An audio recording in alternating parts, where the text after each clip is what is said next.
Hi folks, I'm Jeff Lambert, and together with my wife Paige, we run and operate Songbird Hill Farm, a pasture poultry operation located right here in Kankakee, Illinois. Now today, I'm going to give you a virtual farm tour. I'm going to take you inside the brooder, I'm going to take you inside of those coops, I'm going to show you a few other coops so you get the full picture of how we raise pasture-raised poultry.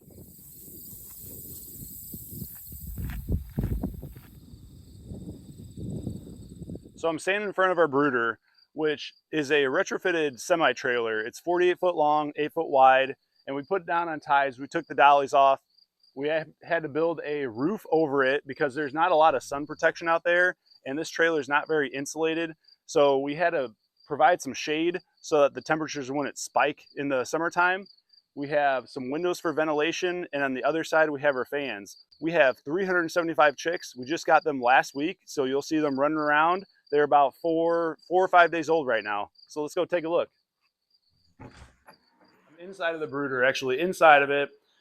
As you can see behind me, we have our setup with 3 Ohio brooders. These are the little boxes that have some heat lamps on the side, and that keeps the heat concentrated towards the ground because, again, this is an uninsulated trailer. So in the springtime, even right now, it's in September, sometimes the nights get pretty chilly. So we want to get the heat down on the birds, and these little Ohio brooders sure do help.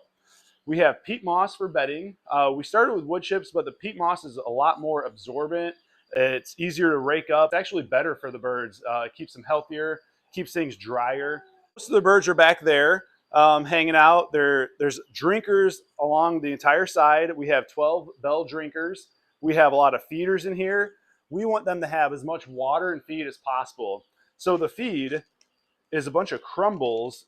We feed them crumbles for the first about 3 weeks of their life, and we're adding in a little bit of chick grit, and that grit serves as their teeth. It helps break down this feed when it's inside of their crop. And then for the waters, we have gravity fed water supplies, just 5-gallon buckets. We team together, 1/4-inch line, and that goes the entire length down the trailer.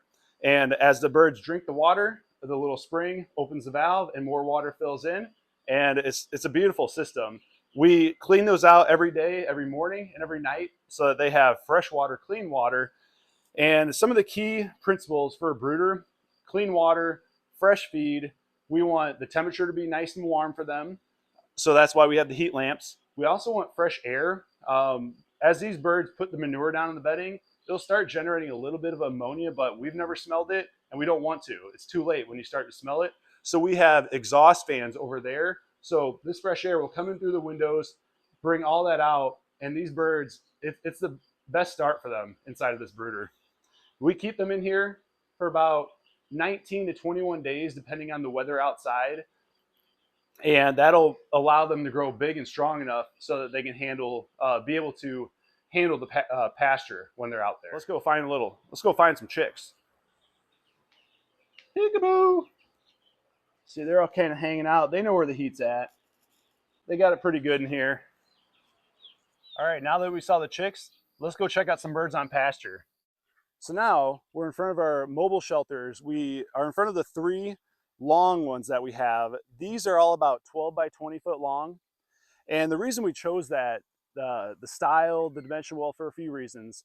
One, we have about 600 to 800 feet of length to run these. We calculated the number of moves, the max number of moves that we can divide by the length, and that kind of gave us a 20-foot range. 12 foot by 20 foot is pretty nice. Nice for materials, nice for size. We still need to pull it with the truck, but we can put 120 birds per coop. Out here, we have 360 birds.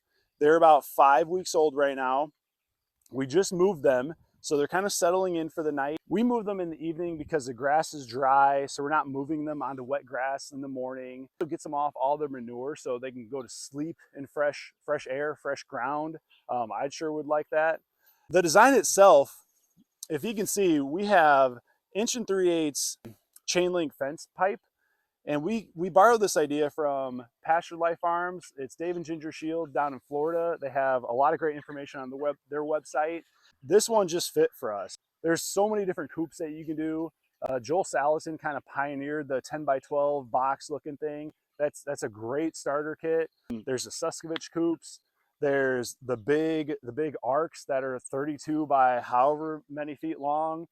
Just a little too big for us right now. So we kind of settled on this medium size. It's great. We can handle it with the truck. And inside of it, as you can see, we have plenty of feeder space, plenty of drinker space. You never want to see the birds crowded around the feeders. You want to give them plenty of feeder space so they're not jumping and scratching each other. We have 5 bells, and then we have a 21-gallon tote. And at this age, we have to fill this up about twice, once in the morning and once in the evening, because they go through about 15 to 20 gallons of water a day and more as they get bigger. So right now, we just moved them. It's just a beautiful early September evening, and these birds are really settling in for the night. They're going to drink a lot at night, and they're going to keep eating more. They eat majority in the late evenings like this time and early morning. They don't do a whole lot in the middle of the day. I think they just nap and look for bugs. And the grass, we manage it so that it's nice and tall, and they'll mat it down pretty good. We're going to go take a peek at the rear end of this coop in a second. Pasture poultry does require movement, and it does require a pasture. Don't let a label confuse you. It is a systems-based way of raising chickens. You got to have the pasture, and you got to keep moving them every day. So it is the way forward. Now what we do, we give them feed and we top them off with water. So we also hook up the electric fence. So I'm going to show you the feed first. We get this feed from a feed mill in Arthur, Illinois. Quality feed. When you're raising a quality product, you got to get the best feed. So even though the birds are on pasture, they still eat a ton of feed. Probably 90% of their diet comes from this feed itself.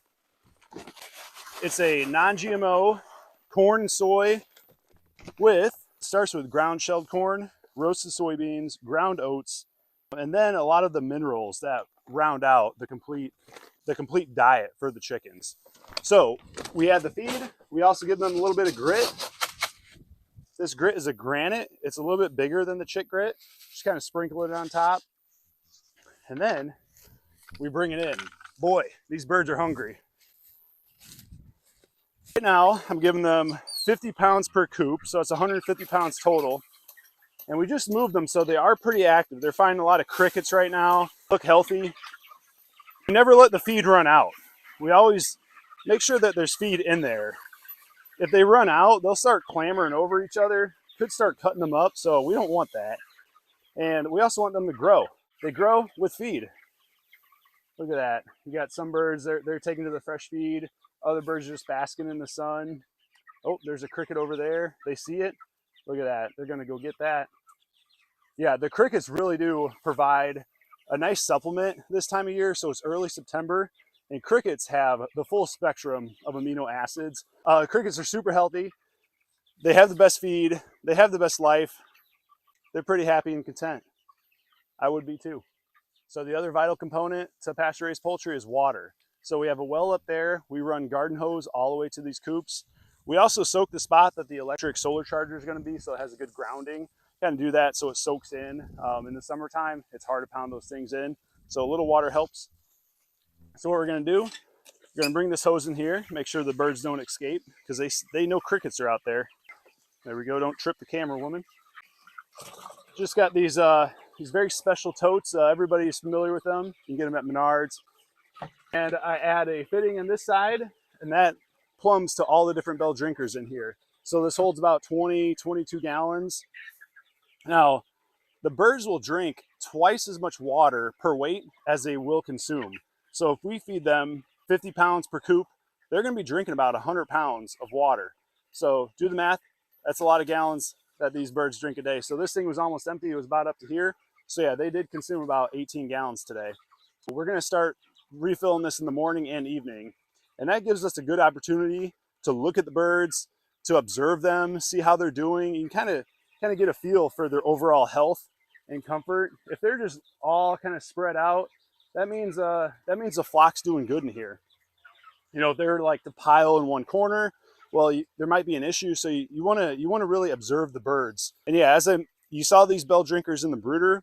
We also have them out on pasture. The beautiful thing with these, when we go to clean them, you just dump them and it goes right on the pasture. We move these coops in the evenings we found that works best for us. One, for our lifestyle, for our schedule, because I do work a full-time day job. So I go to work in the morning, then come here in the evening. We move them. The pasture is also dry, and we found that to be really helpful for these birds, that when they go into the new stuff, that it's going to be dry. They don't have to fall asleep in wet grass, and they're not sleeping in their poop.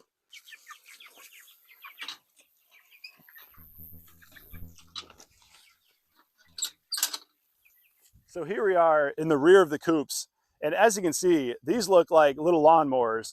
This pasture has just been devoured. Their manure's been laid down nice and heavy, and here in the median, you have the nice grasses just untouched because it wasn't under the coop. So it's a clear difference. It's night and day difference from where the chickens were to where they weren't.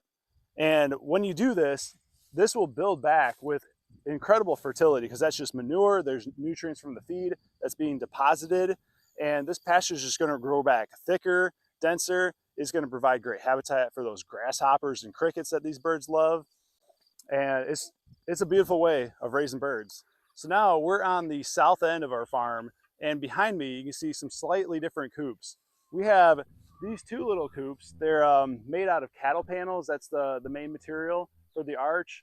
We went with the silage tarp. They're great material. We have the roll-up sides right here. We use some of that 1 3/8" pipe and wiggle wire channel down the length of it, so we can roll these up. So when storms come, I forgot to mention over there, when storms come, we roll down the sides so the winds can't get into the coop and turn that thing into a big parachute. We want to keep it nice and tight. These are 10 foot by 12 foot. The reason we went with this size, we want to make a smaller, more economical version of a coop, but also it gives us the ability to manage this part of our farm, which those big ones can't really get to. We would run out of room going to the east. And also, if you can see behind me, we have some tree tubes. So we're going to try to experiment with some agroforestry techniques where we'll plant trees for shade, maybe a little wind protection. And these smaller coops can go in between those rows. So it's pretty nice.